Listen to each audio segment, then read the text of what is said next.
Um feliz sábado a todos vocês.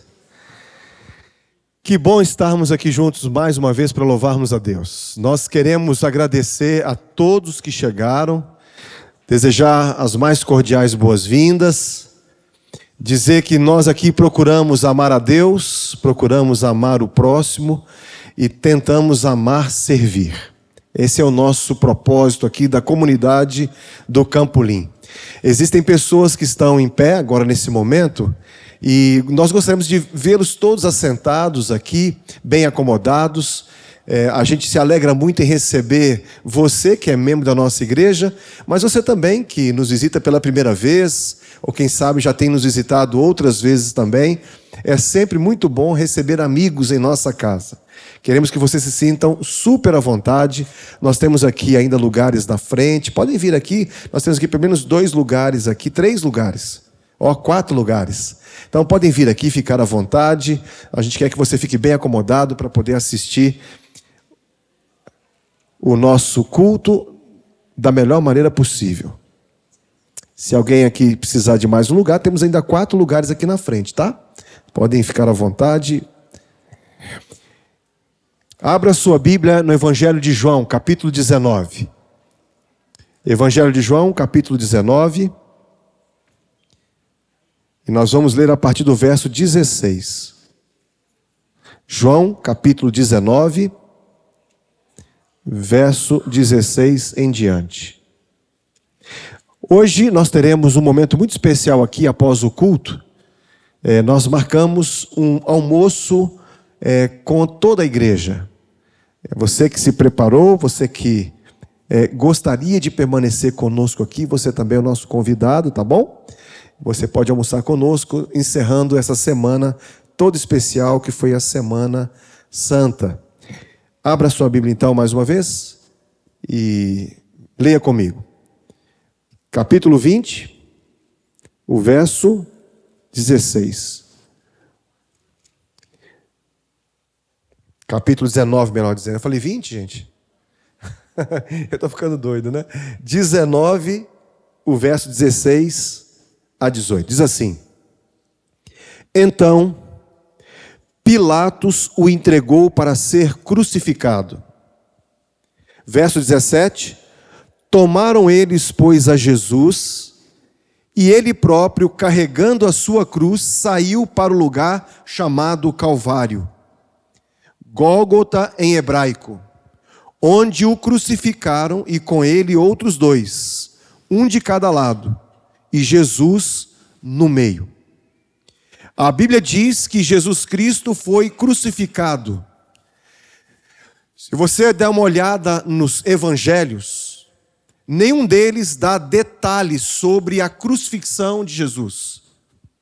Simplesmente diz que Jesus estava ali, juntamente com 2 ladrões, e a Bíblia menciona, e eles o crucificaram. Essa é a informação que nós temos da crucifixão de Jesus. Nós não temos detalhes de como foi exatamente, mas nós temos, através dos relatos históricos, nós temos uma ideia do que aconteceu com Jesus naquele dia fatídico, quando ele morreu na cruz do Calvário. Quem é o culpado? Esse é o tema desta manhã.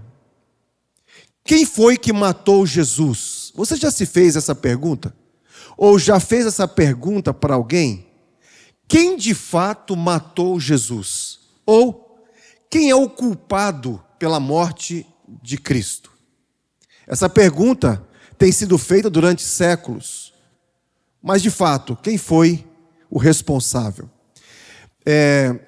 Alexandre o Grande, ele, em uma certa ocasião, disse que ele gostaria de realizar 3 desejos antes que ele morresse. Aliás, quando ele morresse. E ele disse assim: eu gostaria que quando eu morresse, o caixão fosse transportado pelas mãos de médicos da época. Segundo desejo que ele tinha, que esse caixão, quando fosse levado para o local onde ele deveria ser sepultado, que fosse espalhado no caminho até o seu túmulo os seus tesouros conquistados, a prata, o ouro, as pedras preciosas. Terceiro desejo de Alexandre o Grande é que quando ele estivesse sendo levado no seu caixão, que eles deixassem as duas mãos para fora e que elas fossem balançando no ar, fora do caixão, à vista de todos. Um dos seus generais, curioso com aquele desejo, admirado, perguntou a Alexandre quais as razões desses pedidos. E então ele explicou: eu quero que os mais eminentes médicos carreguem o meu caixão para mostrar que eles não têm o poder de cura perante a morte.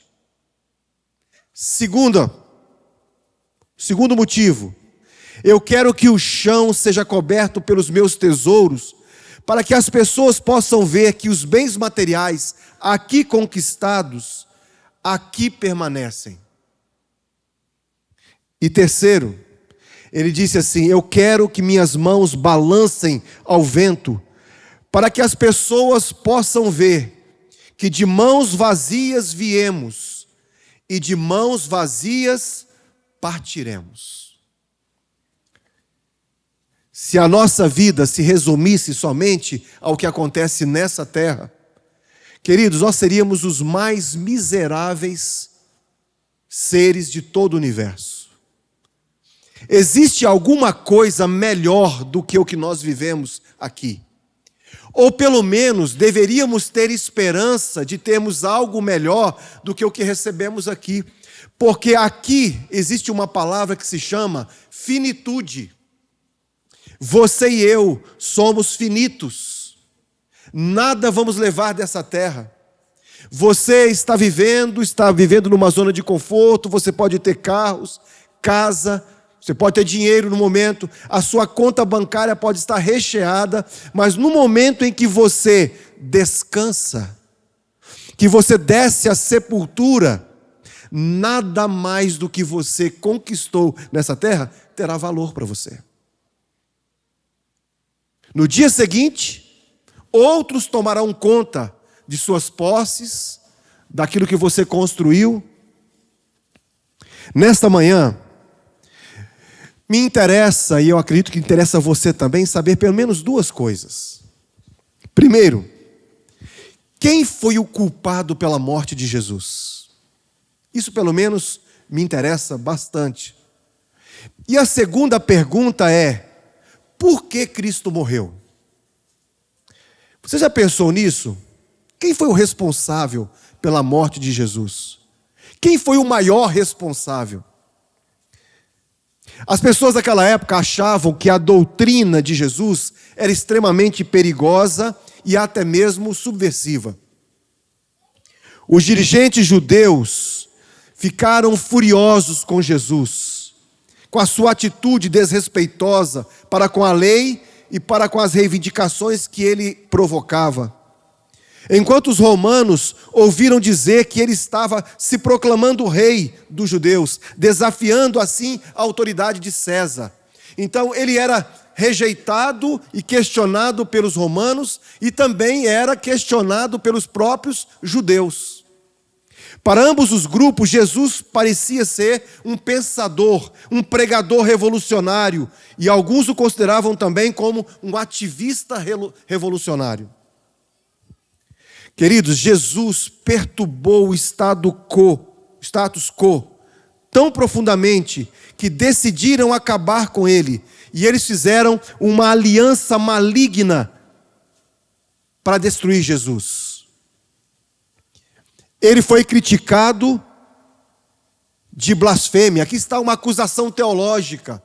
Os judeus e os sacerdotes disseram: você está blasfemando. Os judeus disseram que ele era um blasfemo.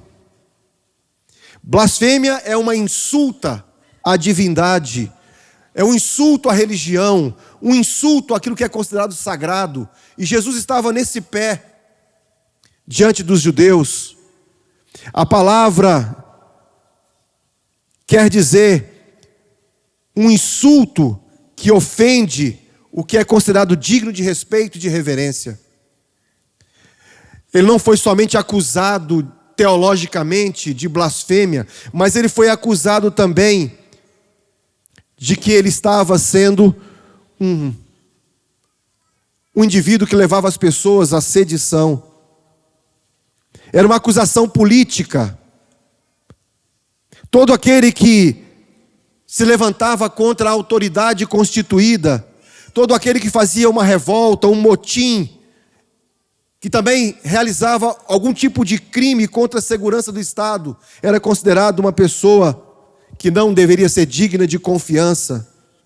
Jesus foi acusado de sedição, sendo considerado um delito contra Deus ou contra César. O resultado foi o mesmo. Ele era visto como uma ameaça à lei e à ordem, e não queriam tolerar Jesus, de modo que eles o liquidaram. Por que Jesus Cristo morreu? Ostensivamente ele morreu como um criminoso, mas na realidade, queridos, ele foi vítima de mentes medíocres e como Marte de sua própria grandeza. Tanto no tribunal judaico como no romano, seguiu-se certo procedimento legal. Eles primeiro o acusaram, depois aquela vítima, Jesus, que tinha sido acusada, foi examinada. Chamaram testemunhas. Então o juiz deu o veredicto e pronunciou a sua sentença. Contudo, os evangelistas, todos eles esclarecem que o preso não era culpado de suas acusações, que as testemunhas eram falsas. A sentença de morte foi um horrendo erro judicial. Caifás, o sumo sacerdote, e Pilatos, procurador romano, não eram apenas oficiais da igreja e do Estado, no cumprimento e execução de seus deveres oficiais. Eles eram humanos decaídos, humanos falíveis, levados pelas paixões sombrias que governam a todos nós. Pois nossos motivos são confusos. Nós até podemos, queridos, ter êxito e perseverar um pouco de retidão no desempenho do dever público, mas por trás dessa fachada que existe em nós, espreitam emoções violentas e pecaminosas, as quais estão ameaçando explodir dentro de nós. Há algum aqui inocente nesta manhã? Será que existe alguém aqui que pode dizer assim: eu não sou culpado de alguma coisa? Quem foi responsável pela forma imediata da morte de Cristo? Queridos, com certeza, os responsáveis imediatos foram os romanos, que executaram a sentença. Eles foram os responsáveis imediatos. Todavia, nenhum dos 4 evangelhos descreveu o processo da crucificação. Simplesmente nós temos a informação de que naquele dia, um foi crucificado à sua direita, o outro à sua esquerda, Jesus no centro, e a Bíblia só diz o seguinte: e ali eles o crucificaram. Não dá muitos detalhes. Mas eu vou dizer para vocês um pouquinho daquilo que aconteceu naquele dia. Jesus, ele foi julgado indevidamente. O primeiro castigo consistia em 39 chibatadas. Os chicotes tinham em suas pontas pedaços de metais, pedaços de madeira, pedaços de couro. E quando esse chicote batia nas costas de um condenado, o carrasco batia o chicote e puxava, e aquilo causava lacerações tremendamente graves. Aquele castigo de 39 chibatadas deixou Jesus completamente lacerado, e o próprio Pilatos imaginava que esse castigo satisfaria o desejo sangrento, o desejo de sangue, de vingança dos judeus. Jesus primeiro foi despido. Naquele tempo, as pessoas que eram crucificadas nus. As pessoas eram crucificadas nuas. E os homens eram crucificados de frente para a multidão. As mulheres eram crucificadas de costas para a multidão, para a sua vergonha. Não havia uma morte mais humilhante do que a morte de cruz. Não havia morte mais terrível. Para vocês terem uma ideia, um cidadão romano não poderia passar por essa morte. Roma poupava os seus piores criminosos da morte de cruz, porque esta era uma morte maldita, não só para os romanos, mas também para os judeus. Ele era deitado no chão, as mãos eram pregadas e atadas ao braço na parte horizontal da cruz. Os registros históricos dizem que os indivíduos que eram crucificados eram amarrados de alguma forma ali na parte transversal, e ele carregava aquela parte transversal até o local da crucifixão. Quando chegava ali, ele era deitado sobre a outra parte vertical, e eles cavavam um buraco, levantavam aquela cruz, e aquela cruz era levantada e caía no buraco. Aqueles que estavam crucificados tinham as suas mãos rasgadas, para que o corpo não saísse da cruz, não se desprendesse além dos cravos. Eles colocavam uma espécie de um assento rudimentar ali, para que o corpo pudesse ser sustentado. Quando estava se aproximando o sábado, os judeus tinham o costume de quebrar as pernas do condenado, para que o condenado pudesse morrer mais rapidamente. Eles chamavam de o golpe de misericórdia. Pegavam uma madeira ou um martelo e quebrava os ossos das pernas, para que o condenado pudesse ter o seu corpo ainda mais pesado e em direção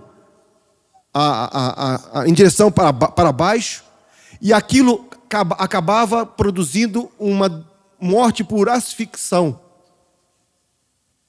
Ele era asfixiado, isso acelerava a morte do condenado. Há registros de uma ossada encontrada de um jovem que foi crucificado na época da destruição de Jerusalém. Joséfo diz assim que não havia cruzes suficientes para os corpos. Aliás, ele dizia assim, não havia espaço suficiente para as cruzes, e nem cruzes suficientes para os corpos. A crucificação era feita em massa no tempo de Jesus.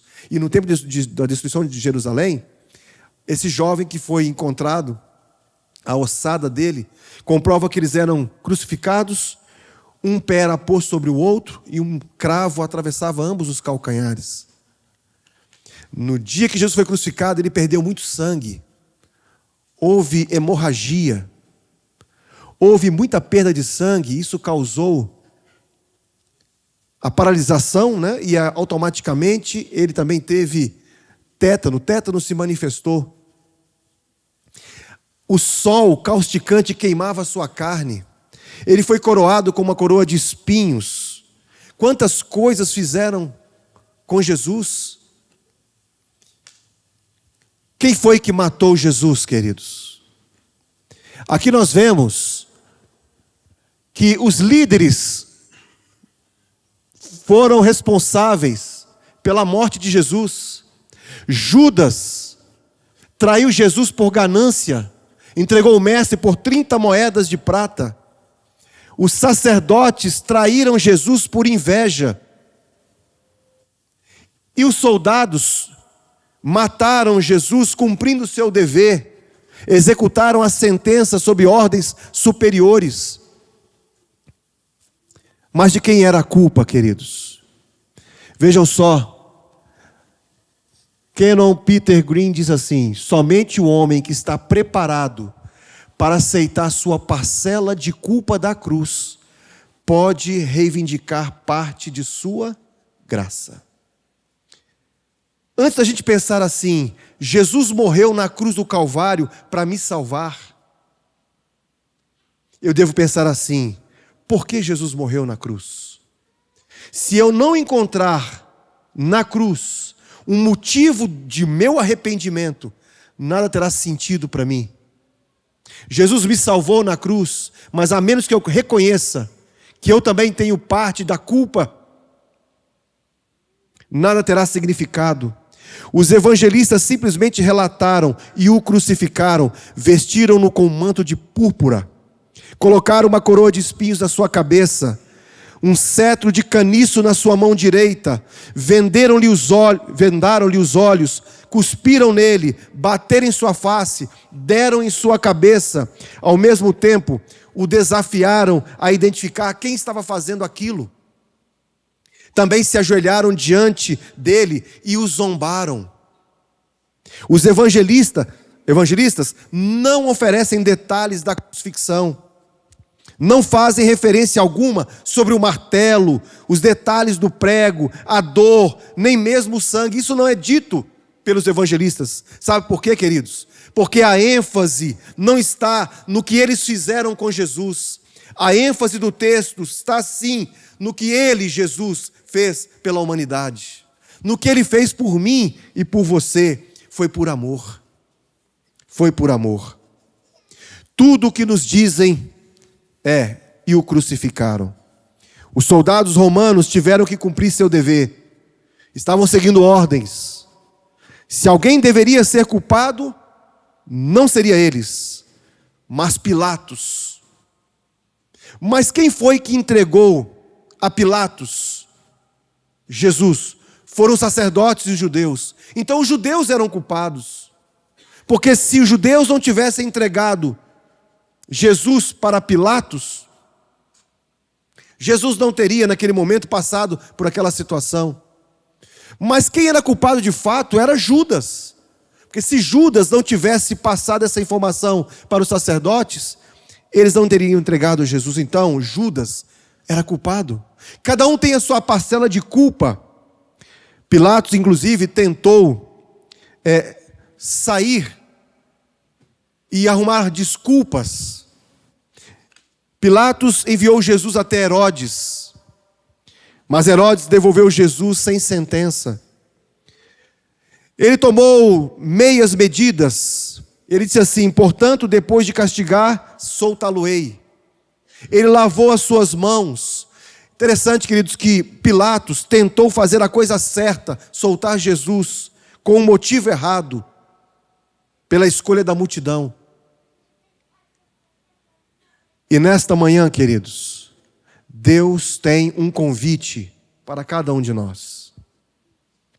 O convite é: vinde a mim, os que estáis cansados e sobrecarregados, e eu vos aliviarei. Amigos queridos, todo mundo tem o seu preço. Diz o cínico. Desde o assassino contratado, disposto a pechinchar a vida de alguém, ao mais baixo oficial que atrasa a emissão de um documento ou de um passaporte enquanto não receber o seu suborno. Cada um tem o seu preço. Judas não foi exceção. Jesus disse que era impossível servir a Deus e ao mesmo tempo servir ao dinheiro. Judas escolheu o dinheiro e muitos têm feito isso também. Quantas vezes eu tenho escolhido a minha formação ao invés de escolher Jesus? Ou pelo menos eu dou mais prioridade à minha formação acadêmica do que o próprio Jesus, ou servir a Jesus? Quantas vezes eu dou mais ênfase, muito mais prioridade às coisas que eu estou construindo, à questão financeira, e deixo Jesus de lado? Será que você tem abandonado Jesus por alguma outra coisa? Tem dado prioridade a outras coisas que não seja a prioridade máxima em sua vida? A Bíblia diz assim: buscai em primeiro lugar o reino de Deus e a sua justiça, e todas as outras coisas serão acrescentadas. A Bíblia diz: e todas as outras coisas vos serão acrescentadas. Mas deixe-me fazer uma pergunta. Se a gente estivesse no lugar dos romanos, dos judeus e dos sacerdotes, de Judas, o que nós teríamos feito? Nós conhecemos um relato de um discípulo que traiu Jesus. O próprio Pedro e todos os seus discípulos também o traíram. Será que em alguns momentos também nós não temos traído Jesus? Não temos matado Jesus em nossa vida pessoal? De tudo que você tem, de tudo que você faz da sua vida, quanto tempo que você passa da sua vida dedicando-se a ter comunhão com Jesus? Você vive 24 horas por dia. Dessas 24 horas por dia, qual é o tempo que você de fato tem dedicado em estar com o Mestre Jesus? Quanto tempo você tem se dedicado para trabalhar para Ele e com Ele? Nós deveríamos pensar mais sobre isso, porque nós devemos buscar em primeiro lugar o reino de Deus e a sua justiça, e todas as outras coisas serão acrescentadas. Jesus não morreu como Marte. Ele foi à cruz espontaneamente. Desde o início do seu ministério, ele se propôs a isso. Desde o início de seu ministério, Jesus estava pensando em mim e estava pensando em você, querido. Não foi Judas por dinheiro que matou Jesus. Não foi Pilatos por temor e covardia. Não foram os judeus por inveja. Mas quem entregou Jesus foi Deus por amor. No nível humano, Judas o entregou aos sacerdotes, os quais entregaram a Pilatos, que o entregou aos soldados, os quais o crucificaram. Mas no nível divino, o Pai o entregou. O Pai deu o seu próprio Filho. Por um lado, nós o matamos. Nossos pecados o levaram para a cruz. Por outro lado, ele se entregou. Seu amor o levou até aquele lugar. Ele não morreu, queridos, simplesmente porque o mataram. Ele se entregou voluntariamente, de acordo com a vontade do Pai. Por isso, a Bíblia diz: vinde a mim.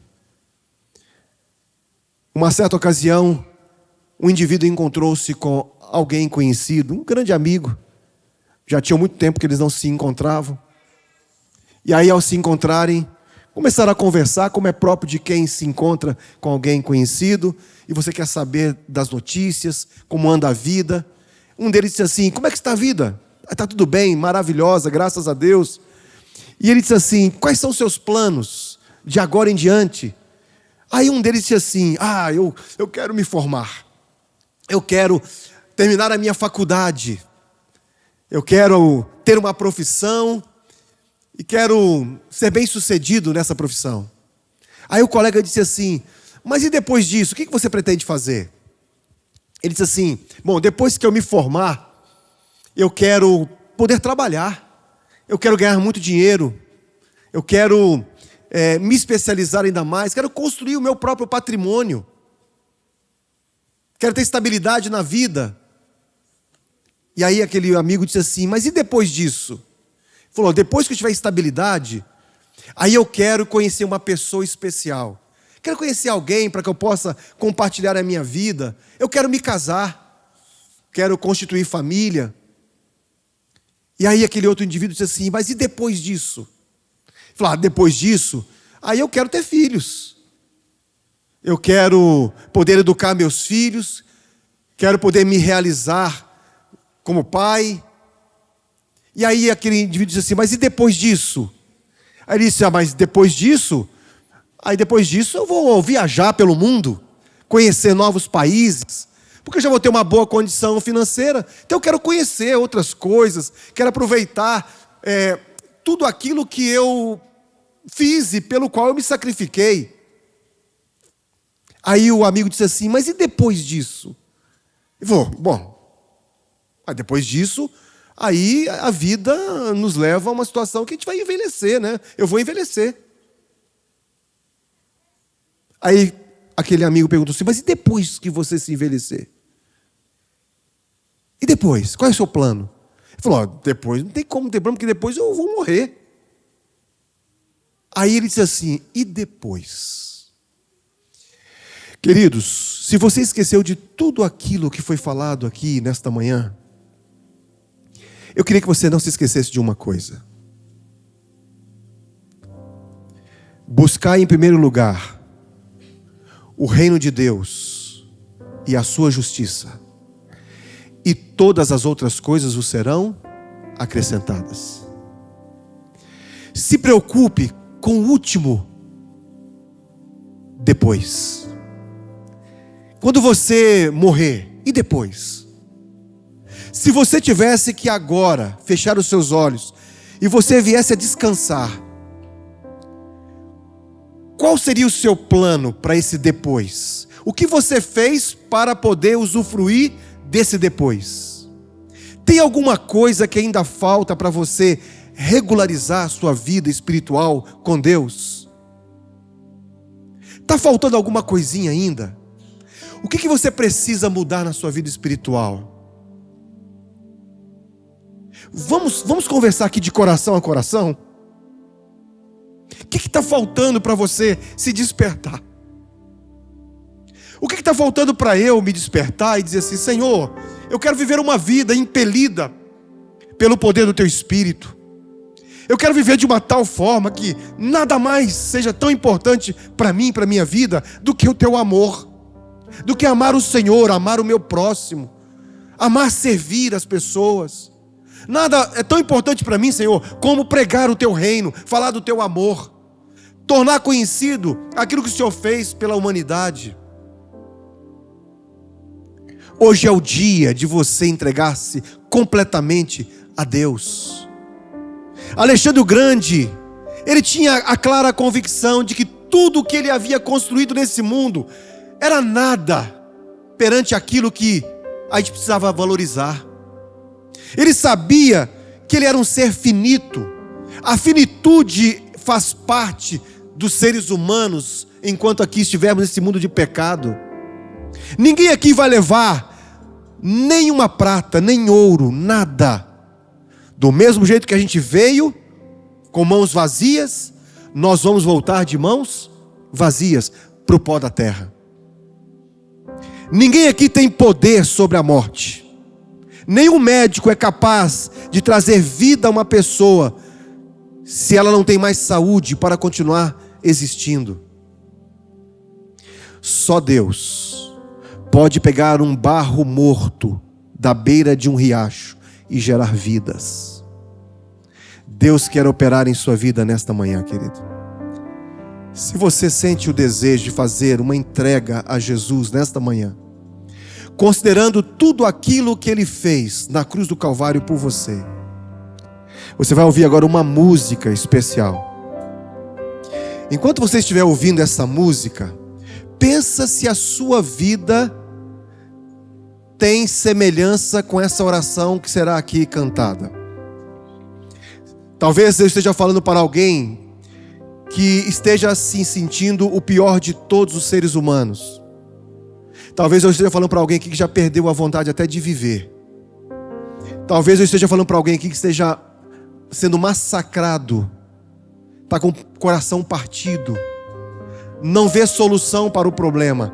Talvez alguém que tenha cometido algum pecado e esteja pensando assim: o meu pecado foi tão terrível que Deus não possa me perdoar, porque o que eu fiz foi muito ruim. Onde há Páscoa, há perdão, e onde há perdão, há graça para todos nós. Se você em algum momento já foi para o seu quarto ali e chorou pedindo a Deus perdão, se você tiver que fazer isso mais uma vez nesta manhã, chore diante de Jesus, clame pelo perdão. Jesus está disposto a conceder a você a sua graça. Ouça essa música, e se você sentir no seu coração o desejo de fazer um pacto com Jesus, ao ouvir essa música, onde você estiver, queria que você se levantasse. Mas se sinceramente você gostaria de fazer um pacto nas recâmaras de seu coração com Jesus nesta manhã,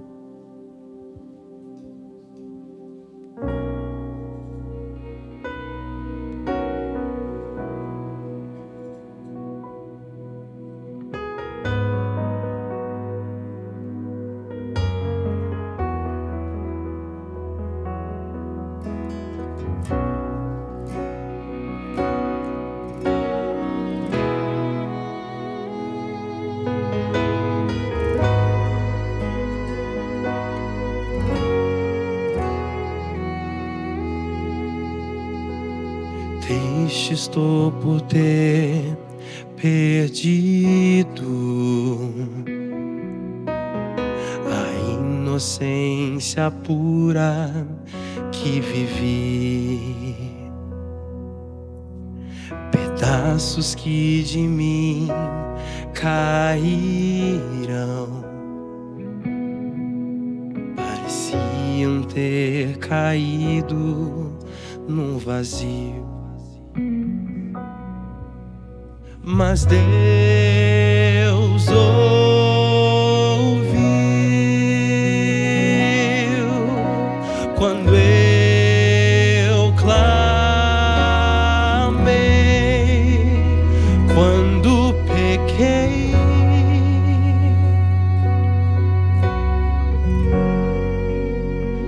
É feliz quem já chorou ao perceber que é pecador, ao clamar pelo perdão, meus pedaços Deus juntou.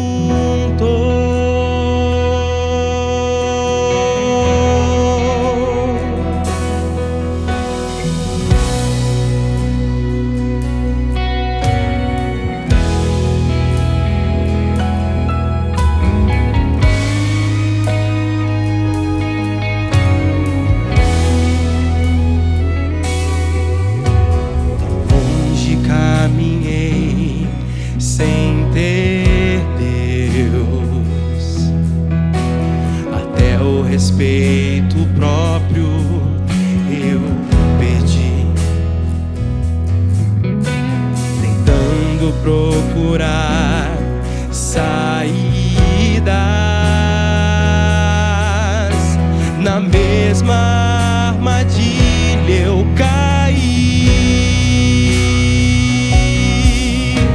Mas Deus ouviu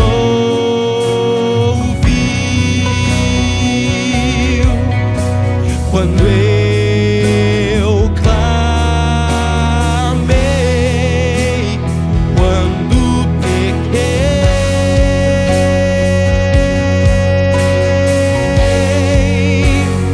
É feliz quem já chorou ao perceber que é pecador, ao clamar pelo perdão, meus pedaços Deus juntou.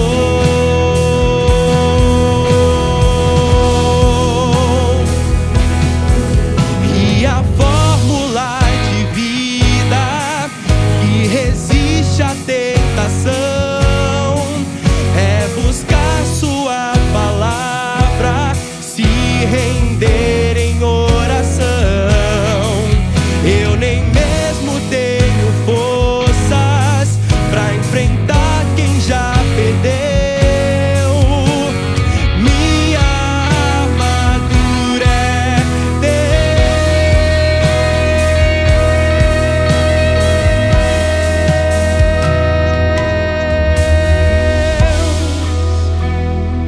é feliz quem já chorou ao perceber que é pecador, ao clamar pelo perdão, meus pedaços Deus juntou.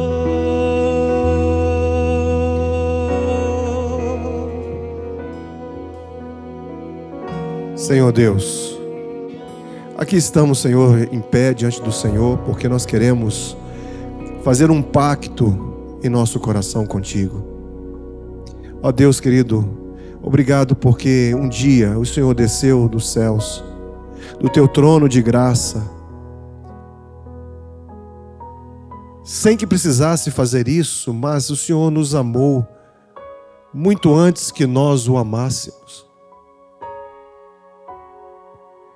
E aqui o Senhor veio, morreu por nós, dedicando-se completamente a uma vida perfeita, sem pecado. Querido Pai, nós não merecemos esse dom precioso, mas obrigado porque o Senhor assim, mesmo assim, o Senhor cumpriu com a tua parte para que pudéssemos ser salvos. Humildemente nessa hora, Senhor, se temos alguma coisa que temos falhado contra Ti, nos perdoe. E certamente falhamos e temos cometido pecados, nos perdoe por isso também. Mas não permita que nós fiquemos aqui, porque nós queremos morar contigo. Nos ajude para que possamos buscar em primeiro lugar o Teu reino e a Tua justiça. Nós te pedimos isso em nome de Jesus. Amém.